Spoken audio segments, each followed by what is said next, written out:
नमस्ते साथियों, मैं सतीश कुमार पी बेंगलुरु ग्रामीण जिला होसकोटे तालुक के सरकारी हाई स्कूल हसीगाल में हिंदी अध्यापक के तौर पर कार्यरत हूँ।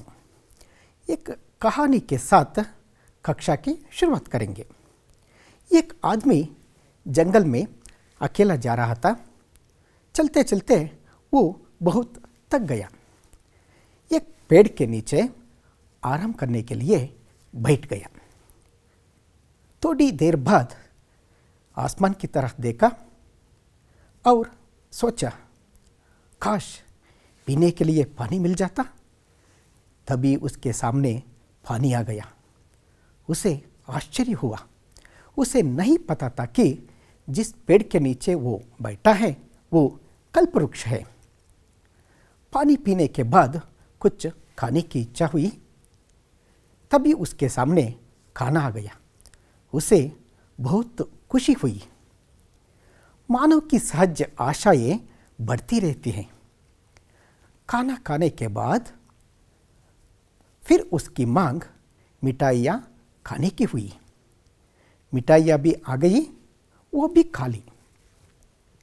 मिठाइयाँ खाने के बाद उसे नींद आने लगी। जमीन पर लेट गया। जमीन पर सोने के तुरंत उसे लगता है कि एक बिस्तर होता तो अच्छा होता। बिस्तर भी आ गया। बिस्तर पर लेटकर अपने ऊपर पेड़ को देखकर उसने सोचा, अगर यह पेड़ मेरे ऊपर गिर जाए तो। तभी वो पेड़ उसके ऊपर गिर गया। वो दबकर मर गया। इसलिए कहा गया है कि हम हमेशा धनात्मक चिंतन करना चाहिए। ಸ್ನೇಹಿತರೆ, ನಾವು ಯಾವಾಗಲೂ ಸಹ ಸಕಾರಾತ್ಮಕವಾದ ಯೋಚನೆಯನ್ನೇ ಮಾಡಬೇಕು। बच्चों, आज हम 9वीं कक्षा तृतीय भाषा हिंदी का कहानी पाठ पढ़ेंगे। बच्चों, अब मैं आपको एक एक्टिविटी दे रहा हूँ। हाथ में नोटबुक और पेन ले लिए। क्या ले लिया? अपने परिवार के सदस्यों की सूची बनाइए। घर में कौन कौन है लिखिएगा। क्या लिख लिया? घर में आपके साथ कौन कौन रहते हैं? पिता,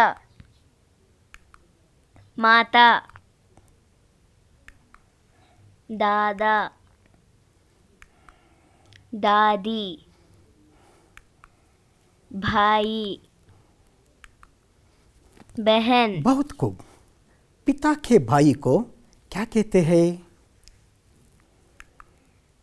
चाचा। पिता की बहन को क्या कहते हैं? बुआ। माँ की बहन को क्या कहते हैं? मौसी। मौसी। बहुत बढ़िया। मौसी। मौसी माने माँ की तरह प्यार करने वाली। जो माँ जैसा प्यार देता है उन्हें मौसी कहते हैं। संबंध हो या ना हो, हम उनको मौसी बुला सकते हैं। बच्चों, आइए आज हम मौसी कहानी के प्रमुख पात्र तथा उसकी कथा वस्तु की समीक्षा करते हुए अध्ययन करेंगे। देखिए बच्चों, मौसी का चित्र दिखाई दे रहा है ना। पाठ की विधा। पाठ की विधा कहानी है। कहानी माने मनगढ़ंत बात, यानी कपोल कल्पित विचार। पाठ का आशय। इस पाठ में मौसी के निस्वार्थ सेवा मनोभाव का चित्रण है। इस कहानी से बच्चों को परोपकार, बड़े बुजुर्गों के प्रति आदर और असहायकों की मदद करने की प्रेरणा मिलती है। आगे बढ़ते हैं। लेखक का संक्षिप्त परिचय कर लेंगे। इस कहानी पाठ के लेखक भीष्म साहनी जी हैं। सन 1915 अगस्त 7 को रावलपिंडी में भीष्म साहनी का जन्म हुआ। MA PhD तक इन्होंने शिक्षा पाई है। साहनी जी हिंदी, अंग्रेजी, संस्कृत, रूसी, पंजाबी आदि भाषाओं के ज्ञाता हैं। इन भाषाओं की इनकी अनेक रचनाएं प्रकट हुई हैं। ज़रोके, खड़िया, थमस, बसंती आदि इनके उपन्यास हैं। भाग्यरेखा, भटकती राख, वाइनचू, शोभा यात्रा आदि कहानी संग्रह है। भाई, भलराज, अपनी बात आदि इनकी जीवनियाँ हैं।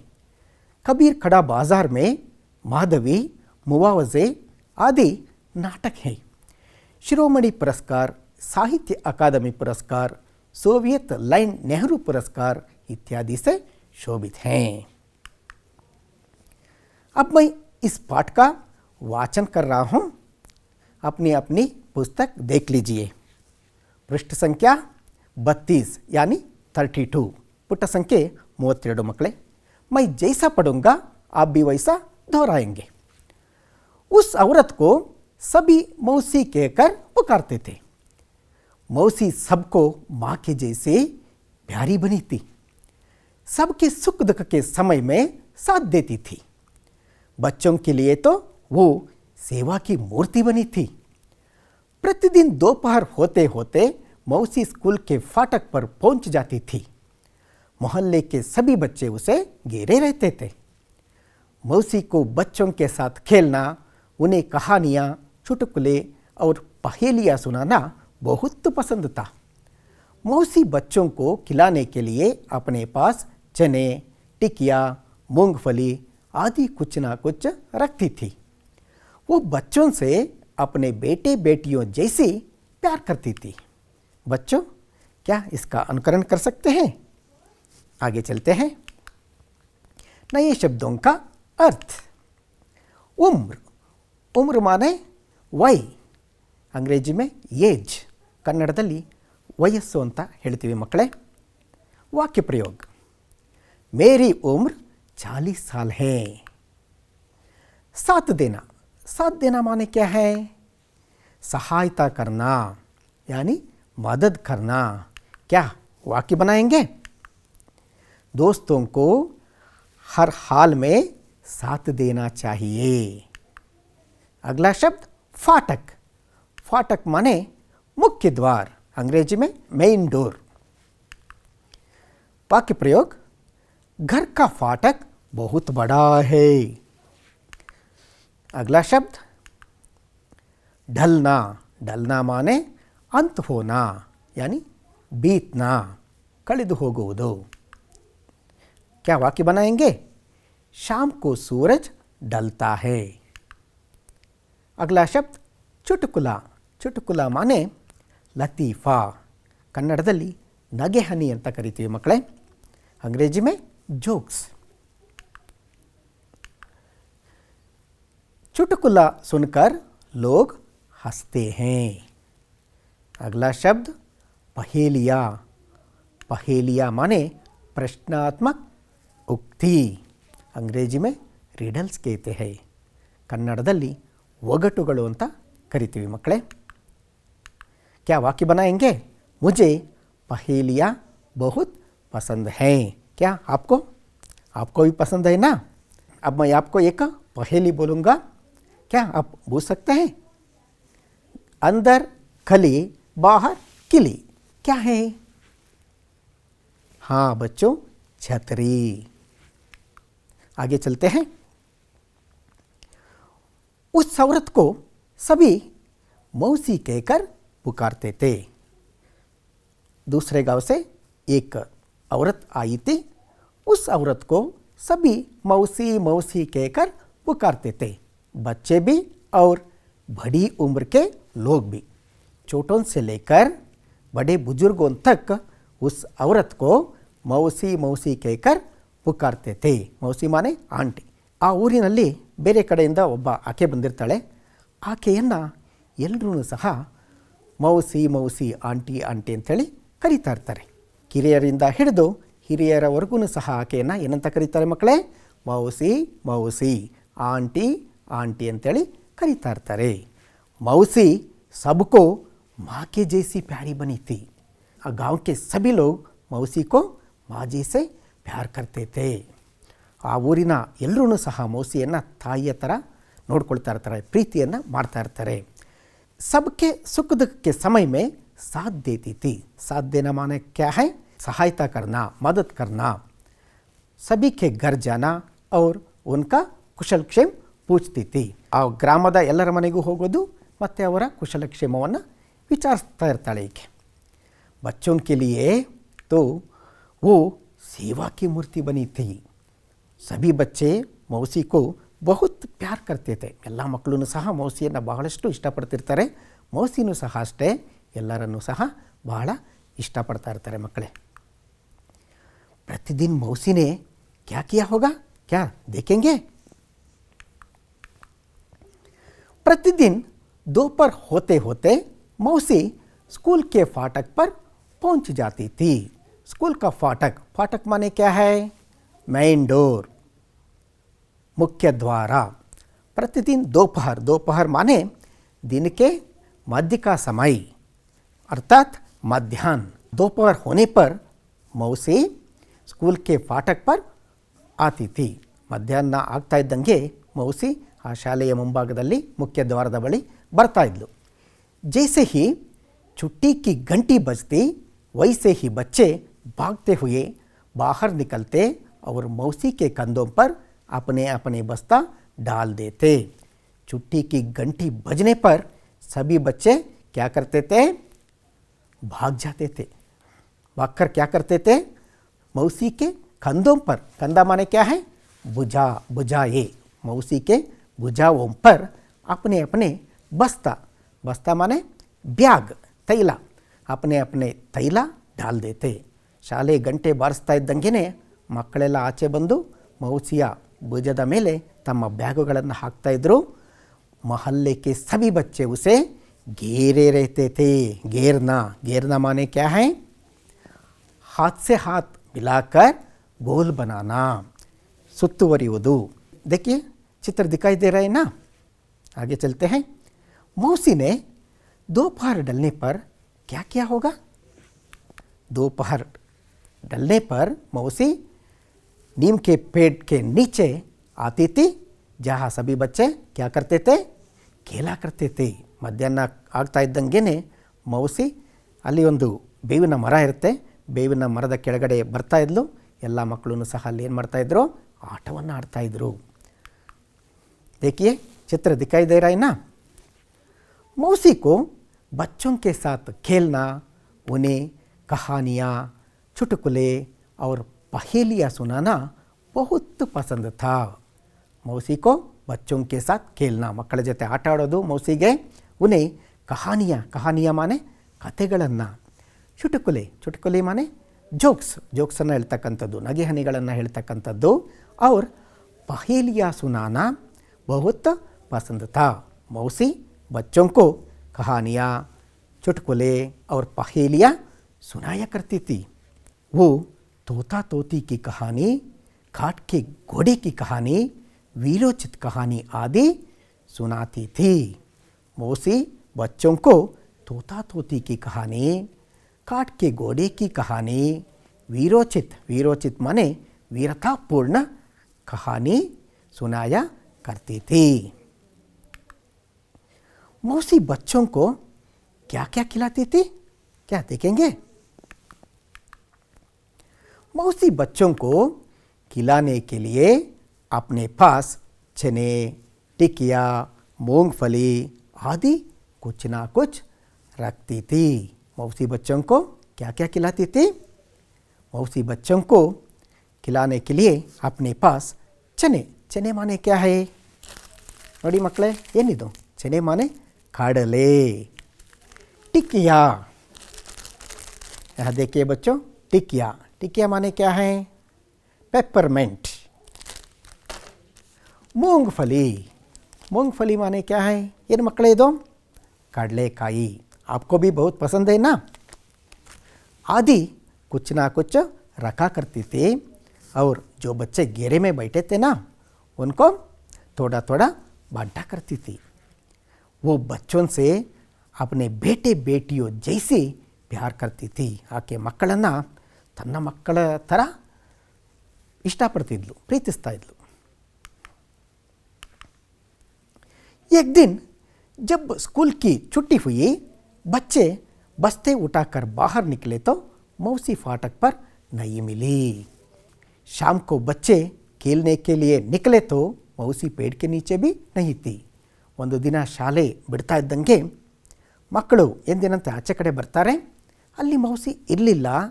ಶಾಮ್ ಕೋ ಬಚ್ಚೆ खेलने के लिए निकले तो मौसी पेड़ के नीचे भी नहीं थी. ಮತ್ತು ಮರದ ಹತ್ರ ಬರ್ತಾರೆ, ಆ ಬೇವಿನ ಮರದ ಕೆಳಗೆ ಮೌಸಿಯಲ್ಲಿ ಬರ್ತಿದ್ರಲ್ವಾ, ಅಲ್ಲಿ ಸಹ ಮಕ್ಕಳು ಬರ್ತಾರೆ, ಅಲ್ಲಿನೂ ಸಹ ಮೌಸಿ ಇಲ್ಲ. ಕಿಸಿ ಕೋ ಬಿ ಮಾಲೂಮ್ ನಹೀ ಥಾ ಕಿ ಮೌಸಿ ಕಹಾ ಗಯಿ ಹೈ. ಮಕ್ಕಳಿಗೆ ಗಾಬರಿ ಆಗುತ್ತೆ, ಬಚ್ಚೆ ಪರೇಶಾನ್ ಹೋ ಜಾತೆ ಹೈ. ಮಕ್ಕಳು ಚಿಂತಾಕ್ರಾಂತರಾಗ್ತಾರೆ, ಮೌಸಿ ಎಲ್ಲಿ ಹೋದ್ಲು, ಮೌಸಿ ಕಹಾ ಗಯಿ ಹೋಗಿ. ಹಾಗಾದರೆ ಮೌಸಿ ಎಲ್ಲೋಗಿರ್ಬೋದು ನೋಡೋಣವೇ. कई दिन बीत गए पर मौसी का कुछ पता नहीं चला. कई दिन ऐसे ही बीत गए, मौसी के बारे में कुछ भी नहीं पता लगा. ಹೀಗೆ ಕೆಲವು ದಿನಗಳು ಕಳೆದೋಗುತ್ತೆ, ಮೌಸಿ ಬಗ್ಗೆ ಏನು ಗೊತ್ತಾಗೋದೇ ಇಲ್ಲ. उसके बिना सारा मोहल्ला सूना सूना लगता था. मौसी के बिना सारा मोहल्ला कैसा लगता था, सूना सूना लगता था. देखिए चित्र दिखाई दे रहा है ना, मौसी के बिना सारा मोहल्ला कैसा लग रहा है, सूना सूना लग रहा है. सूना सूना माने ನಿರ್ಜನ್, ಏಕಾಂತ ಸ್ಥಾನ, ಯಾನಿ ನಿರ್ಜನ್ ಜೈಸ. ಆ ಮೌಸಿ ಇಲ್ಲದೆ ಆ ಬೀದಿ ಎಲ್ಲನೂ ಸಹ ಹೇಗೆ ಕಾಣ್ತಾ ಇತ್ತು ಅಂತಂದರೆ ನಿಶ್ಶಬ್ದತೆಯಿಂದ ಕೂಡಿತ್ತು. ಏಕ್ ದಿನ್ ಬಚ್ಚೆ मौसी की खोज में घूम रहे थे. एक दिन सभी बच्चे मौसी को ढूंढने के लिए निकले. तभी एक मकान के अंदर से ऊंची ऊंची आवाज़ सुनाई दी. एक मकान के अंदर कोई चिल्ला रहा है, हमने ठेका तो नहीं ले रखा है मौसी, 20 दिन से तुम यहाँ हो, अब तुम किसी दूसरे के घर चली जाओ. कोई चिल्ला रहा है, मौसी को कोई डांट रहा है. ಯಾರೋ ಮೌಸಿಯನ್ನು ಗೇರು ಧ್ವನಿಯಲ್ಲಿ ಮೌಸಿಯನ್ನು ಗದರ್ತಾ ಇದ್ದಾರೆ. ಹಮಾರಿ ಜಿಮ್ಮೆದಾರಿ ನಹೀ ಹೈ ಮೌಸಿ, ಹಮ್ನೆ ಟೇಕಾ ತೋ ನಹೀ ಲೇ ರಖಾ ಹೈ ಮೌಸಿ. ನಾವು ನಿಮ್ಮನ್ನು ನೋಡ್ಕೊಳ್ತೀವಿ ಅಂತೇಳಿ ನಾವೇನು ಒಪ್ಪಂದ ಮಾಡ್ಕೊಂಡಿಲ್ಲ ಮೌಸಿ. 20 ದಿನ ಸೆ ತುಮ್ ಯಹಾ ಹೋ, 20 ದಿನದಿಂದ ನೀನು ಇಲ್ಲೇ ಇದ್ದೀಯಾ. ಆಬ್ ತುಮ್ ಕಿಸಿ ದೂಸರೆ ಕೆ ಘರ್ ಚಲಿ ಜಾओ, ಈಗ ನೀನು ಬೇರೊಬ್ಬರ ಮನೆಗೆ ಹೊರಡು. मौसी की हालत कैसी रही होगी, क्या देखेंगे. मौसी का नाम सुनकर बच्चे ठिठक कर खड़े हो गए. ठिठक कर माने एकाएक खड़े हो गए. मौसी का नाम सुनते ही बच्चे ಸ್ತಬ್ಧ हो गए. मौसी ಹೆಸರನ್ನು ಕೇಳ್ತಾ ಇದ್ದಂಗೆ ಮಕ್ಕಳೇನಾಗ್ತಾರೆ, ಸ್ತಬ್ಧರಾಗ್ಬಿಡ್ತಾರೆ. बंद दरवाजे की दरार में झांक कर देखा तो मौसी एक खाट पर लेटी थी. बंद दरवाजे की दरार, दरार माने ದರಜ್, ಬಾಗಿಲನ್ನು ಮುಚ್ಚಿರ್ತಾರೆ. ಆ ಮುಚ್ಚಿರ್ತಕ್ಕಂಥ ಬಾಗಿಲು ಸಂದಿನಲ್ಲಿ ಮಕ್ಕಳು ಜಾಂಕರ್ ದೇಕ, ಇಣುಕಿ ನೋಡ್ತಾರೆ. ಮೌಸಿ ಏಕ ಖಾಟ್ ಪರ್ ಲೇಟಿ ಥಿ. ಇಣುಕಿ ನೋಡಿದಾಗ ಮೌಸಿ ಒಂದು ಖಾಟ್ ಮಾನೆ ಚಾರ್ಪಾಯಿ, ಒಂದು ಮಂಚದ ಮೇಲೆ ಮಲಗಿರ್ತಾಳೆ. ಉಸ್ಕೆ ಬಾಲ್ ಉಲ್ಜೆ ಹುಯೆ ಅವ್ರ ಚೆಹರಾ ಸೂಖಾ ಹುವಾ ಥಾ. ಬಾಲ್, ಉಸ್ಕೆ ಬಾಲ್ ಮಾನೆ ಕೂದಲು, ಉಲ್ಜೆ ಹುಯೆ ಬಿಕ್ರೇತೆ, ಆಕೆಯ ಕೂದಲು ಕೆದರ್ಕೊಂಡು ಹೋಗಿರುತ್ತದೆ. ಚೆಹರಾ ಸೂಖಾ ಹುವಾ ಥಾ, ಮುಖ ಒಣಗಿಕೊಂಡು ಹೋಗಿರುತ್ತೆ. मौसी को ऐसी स्थिति में देखकर बच्चों को बहुत दुख हुआ और गुस्सा आया. मौसी की हालत देखकर बच्चों को बहुत दुख हुआ. मौसिಯ ಈ ಸ್ಥಿತಿಯನ್ನು ಕಂಡು ಮಕ್ಕಳಿಗೆ ಬಹಳಷ್ಟು ದುಃಖ ಆಗುತ್ತೆ. और गुस्सा भी आ गया. देखिए बच्चे कैसे गुस्से में हैं, ನೋಡಿ ಮಕ್ಕಳು ಯಾವ ಥರ ಕೋಪಗೊಂಡಿದ್ದಾರೆ. दूसरे दिन बच्चों को क्या नजर आई होगी, क्या देखेंगे. दूसरे दिन बच्चे हॉकी मैच खेलकर लौट रहे थे तो रास्ते में पुल के पास मौसी बैठी नजर आई. एक बांध के पास मौसी बैठी थी. ಅಲ್ಲಿ ಒಂದು ಬ್ರಿಡ್ಜ್ ಹತ್ರ, ಒಂದು ಸೇತುವೆಯ ಬಳಿ ಮೌಸಿ ಕುಳಿತಿದ್ಲು. उसके पास एक छोटी सी गठरी और लाठी भी थी। उसके पास एक छोटी सी गठरी। गठरी माने क्या है? ಕಪಡೆ ಸೆ ಬಂದ ಹುವ ಬಟ್ಟೆ ಗಂಟು ಅಂತ ಹೇಳ್ತೀವಲ್ಲ ಮಕ್ಕಳೇ, ಮೌಸಿ ಬಳಿ ಒಂದು ಬಟ್ಟೆಯ ಗಂಟಿತ್ತು. और लाठी भी थी. लाठी माने ಬಡಾ और ಮೋಟಾ ದಂಡ. ಒಂದು ಕೋಲು ಇರುತ್ತೆ ಆಕೆ ಹತ್ರ, ಕೋಲು. ಆಕೆ ಒಂದು ಓಡಾಡೋದಕ್ಕೆ ಅಂತ ಸಪೋರ್ಟಿಗೆ ಬೇಕಲ್ವಾ, ಕೋಲು ಇರುತ್ತೆ. मौसी को देखकर सब उसे घेर कर प्रश्न पूछने लगे. मौसी को देखकर सभी बच्चों ने क्या किया? सभी घेर कर ಪ್ರಶ್ನೆ पूछने लगे. ಮೌಸಿಯನ್ನು ಕಂಡು ಎಲ್ಲ ಮಕ್ಕಳು ಆಕೆಯನ್ನು ಸುತ್ತುವರಿತಾರೆ, ಎಲ್ಲರೂ ಪ್ರಶ್ನೆಯನ್ನು ಕೇಳ್ತಾರೆ. मौसी को देखकर बच्चों ने क्या पूछा होगा? क्या देखेंगे? तो इतने दिन कहाँ थी मौसी? यहाँ क्यों बैठी हो? एक ने पूछा. बच्चों में से एक ने पूछा, तो इतने दिन कहाँ थी मौसी? ನೀನು ಇಷ್ಟು ದಿನ ಎಲ್ಲೋಗಿದ್ದೆ ಮೌಸಿ? यहाँ क्यों बैठी हो? ಯಾಕೆ ಇಲ್ಲಿ ಕುಳಿತಿದ್ದೀಯಾ? मैं यहाँ से जा रही हूँ बेटा. कहते हुए मौसी की आंखें भर आई. ನಾನು ಇಲ್ಲಿಂದ ಹೊರಡ್ತಾ ಇದ್ದೀನಿ ಮಗನೇ ಅಂತ ಮೌಸಿ ಹೇಳ್ತಾ ಇದ್ದಾಳೆ. ಮೌಸಿಯ ಕಣ್ಣಾಲಿಗಳು ತುಂಬಿ ಬರುತ್ತದೆ. तू तो बीमार थी मौसी, तबीयत कैसी है? बलदेव ने पूछा. बलदेव नामक एक लड़के ने पूछा, तू तो बीमार थी मौसी, तुम्हारी तबीयत ठीक नहीं थी मौसी. अब तुम्हारी तबीयत कैसी है? ನಿನ್ನ ಆರೋಗ್ಯ ಸರಿ ಇರಲಿಲ್ಲ ಮೌಸಿ, ಈಗ ನಿನ್ನ ಆರೋಗ್ಯ ಹೇಗಿದೆ? ಬೇಟಾ ಮೈ ಠೀಕ್ ಹೋ ಗಯಿ ಹೂँ. ಮಗನೇ ನಾನು ಸರಿಯಾಗಿದ್ದೇನೆ. ಅಪ್ನಾ ಗಾಂವ್ ಜಾ ರಹಿ ಹೂँ. ನಾನು ನಮ್ಮ ಊರಿಗೆ ಹೋಗ್ತಾ ಇದ್ದೇನೆ. ಹಮ್ ತುಜೆ ಕಹಿ ನಹಿ ಜಾನೆ ದೇಂಗೆ ಮೌಸಿ. सबने एक स्वर में कहा. सबने एक स्वर में क्या कहा? हम तुझे कहीं नहीं जाने देंगे मौसी. ಎಲ್ಲ ಮಕ್ಕಳು ಒಟ್ಟಿಗೆ ಹೇಳ್ತಾ ಇದ್ದಾರೆ, ನಾವು ನಿಮ್ಮನ್ನು ಇಲ್ಲಿಂದ ಹೋಗೋದಕ್ಕೆ ಬಿಡೋದಿಲ್ಲ ಮೌಸಿ ಅಂತ. मौसी की आंखों में आंसू छलक उठी. मौसी की आंखों में आंसू बह गए. मौसिಯ ಕಣ್ಣಲ್ಲಿ ನೀರು ಹರಿದು ಬರುತ್ತೆ. मौसी की आंखों में आंसू बह रहे. बच्चों ने मौसी की सेवा कैसे की होगी? क्या देखेंगे? दुकान के सामने एक खाट बिछी थी. खाट माने क्या है? ಮಂಚ, ಚಾರ್ಪಾಯಿ. ಅಲ್ಲಿ ಅಂಗಡಿ ಮುಂದೆ ಒಂದು ಮಂಚ ಬಿದ್ದಿರುತ್ತೆ. 2-3 लड़के भागकर खाट उठा ले आए. 2-3 लड़के भागकर उस चारपाई को लाए. ಇಬ್ಬರು ಮೂವರು ಹುಡುಗರು ಓಡ್ಬಿಟ್ಟು ಆ ಮಂಚವನ್ನು ತೆಗೆದುಕೊಂಡು ಬರ್ತಾರೆ. ಉಸ್ ಪರ್ ಮೌಸಿ ಕೋ ಜಬರ್ದಸ್ತ್ ಬೈಠಾ ದಿಯಾ. ಅದರ ಮೇಲೆ ಮೌಸಿಯನ್ನು ಬಲಪೂರ್ವಕ್ ಬಿಠಾ ದಿಯಾ, ಬಿಗಿಯಾಗಿ ಕೂಡಿಸ್ತಾರೆ. ಕಾಟ್ ಕೋ ಸೀದೆ ನೀಮ್ ಕೆ ಪೇಡ್ ಕೆ ನೀಚೆ ಲೇ ಆಯೇ. ಚಾರ್ಪಾಯಿ ಕೋ ಸೀದೆ ನೀಮ್ ಕೆ ಪೇಡ್ ಕೆ ನೀಚೆ, ಬೇವಿನ ಮರದ ಕೆಳಗೆ. देखिए बच्चों, नीम के पेड़ का चित्र दिखाई दे रहा है ना. ಬೇವಿನ ಮರದ ಕೆಳಗೆ ಆ ಮಂಚವನ್ನು ತೆಗೆದುಕೊಂಡು ಬರ್ತಾರೆ. ಕನ್ನಯ್ಯ ಬಾಕರ್ अपने घर से दरी और तकिया लाया. कन्हैया बाकर अपने घर से दरी, दरी माने क्या है? ಕಾರ್ಪೆಟ್. ತಕಿಯ ಮಾನೆ ಪಿಲ್ಲೋ, ದಿಂಬು. ಲಾಯ. ಕನ್ನಯ್ಯ ಅಂತಕ್ಕಂಥ ಹುಡುಗ ಓಡಿಬಿಟ್ಟು ಅವರ ಮನೆಯಿಂದ ಒಂದು ಕಾರ್ಪೆಟ್ ಮತ್ತು ದಿಂಬನ್ನು, ತಲೆ ದಿಂಬನ್ನು ತೆಗೆದುಕೊಂಡು ಬರ್ತಾನೆ. ಉಷಾ ಥಾಲಿ ಮೇ 2 रोटियां लाई. ಉಷಾ ಥಾಲಿ, ಥಾಲಿ ಮಾನೆ ಕ್ಯಾ ಹೈ? ಪ್ಲೇಟ್, ತಟ್ಟೆ. ಉಷಾ ತಟ್ಟೆಯಲ್ಲಿ 2 ರೊಟ್ಟಿಗಳನ್ನು ತೆಗೆದುಕೊಂಡು ಬರ್ತಾಳೆ. ಯೋಗರಾಜ್ ಏಕೋ ಕಟೋರೆ ಮೇ दूध लाया. कटोरे माने क्या है? बाउल, बड़ा पात्र. योगराज नामक एक लड़का कटोरे में दूध लाया. ಯೋಗರಾಜ್ ಅಂತಕ್ಕಂಥ ಹುಡುಗ ಒಂದು ಬೌಲಲ್ಲಿ, ಪಾತ್ರೆಯಲ್ಲಿ ಹಾಲನ್ನು ತೆಗೆದುಕೊಂಡು ಬರ್ತಾನೆ. ಗೋಪಾಲ್ ಗರ್ಸೆ ಲ್ಯಾಂಪ್ ಉಠಾಲಾಯ. ಗೋಪಾಲ್ ಮನೆಯಿಂದ ಲ್ಯಾಂಪನ್ನು ತೆಗೆದುಕೊಂಡು ಬರ್ತಾನೆ. ಮುನ್ನ ಪೀನೆ ಕೆ ಲಿಯೆ ಪಾನಿ ಲಾಯಿ. ಮುನ್ನ ನೀರನ್ನು ತೆಗೆದುಕೊಂಡು ಬರ್ತಾಳೆ. बलदेव के पिता डॉक्टर थे, वो अपने पिता को क्लिनिक से खींच लाया.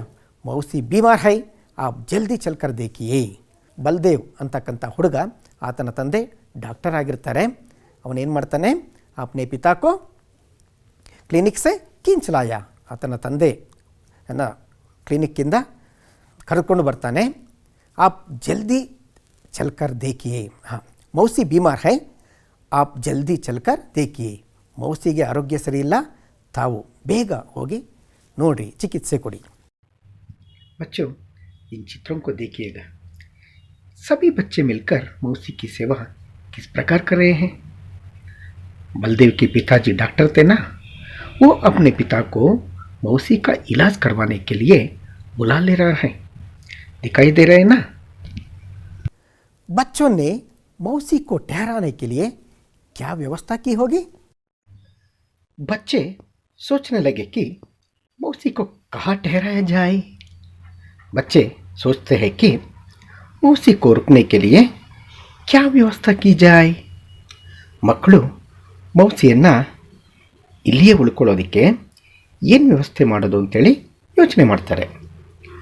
उन्होंने निर्णय लिया कि वे भारी भारी से उसे अपने घर में रखेंगे.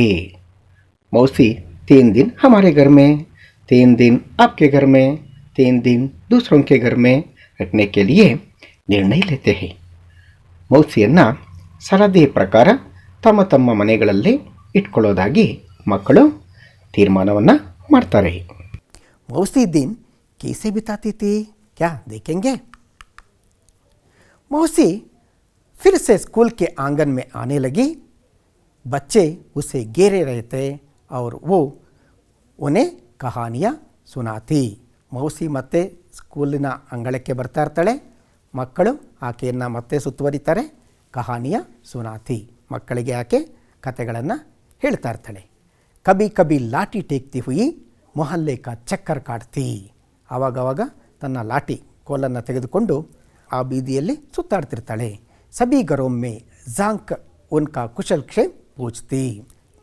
ಎಲ್ಲರ ಮನೆಗೂ ಹೋಗಿಬಿಟ್ಟು ಆಕೆ ಅವರ ಕುಶಲಕ್ಷೇಮವನ್ನು ಕೇಳ್ತಾ ಇರ್ತಾಳೆ. सांझ ढले अपनी कोठरी में चली आती और चैन की सांस लेती. ಸಂಜೆ ಕಳೀತಾ ಇದ್ದಂಗೆ ಆಕೆ ಪುನಃ ಹೆಡ್ ಮಾಸ್ಟರ್ ಕೊಠಡಿ ವ್ಯವಸ್ಥೆ ಮಾಡಿಕೊಟ್ಟಿರ್ತಾರಲ್ವ ಸ್ಕೂಲಲ್ಲಿ, ಅಲ್ಲಿಗೆ ಬರ್ತಾಳೆ. ಅಲ್ಲಿ ನೆಮ್ಮದಿಯ ನಿಟ್ಟುಸಿರನ್ನು ಬಿಡ್ತಾಳೆ. इस तरह बच्चों के प्रेम व स्नेह भाव से मौसी के जीवन में खुशी के दिन लौट आए. ಇದೇ ಥರ ಮಕ್ಕಳ ಒಂದು ಪ್ರೇಮ್ ಅವ್ರ ಸ್ನೇಹ ಭಾವಸೆ, ಪ್ರೀತಿ ಹಾಗೂ ಸ್ನೇಹದ ಭಾವದಿಂದ ಮೌಸಿಯ ಜೀವನದ ಆ ಖುಷಿಯ ದಿನಗಳು ಏನಾಗುತ್ತೆ, ಮರುಕಳಿಸುತ್ತವೆ. देखिए चित्र दिखाई दे रहा है ना. बच्चों, इस कहानी से तुम्हें क्या शिक्षा मिलती है.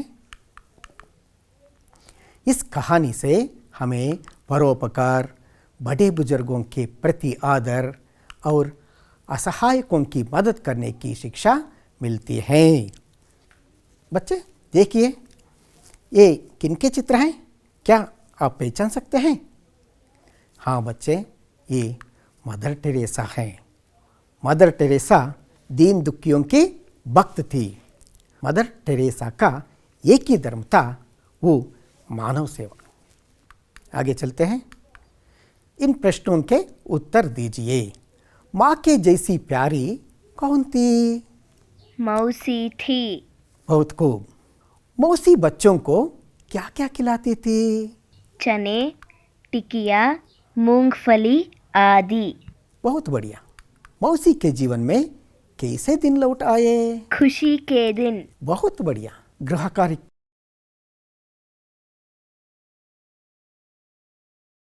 बच्चों, पाठ के उपरांत दिए गए अभ्यास प्रश्नों का अच्छा अभ्यास करें.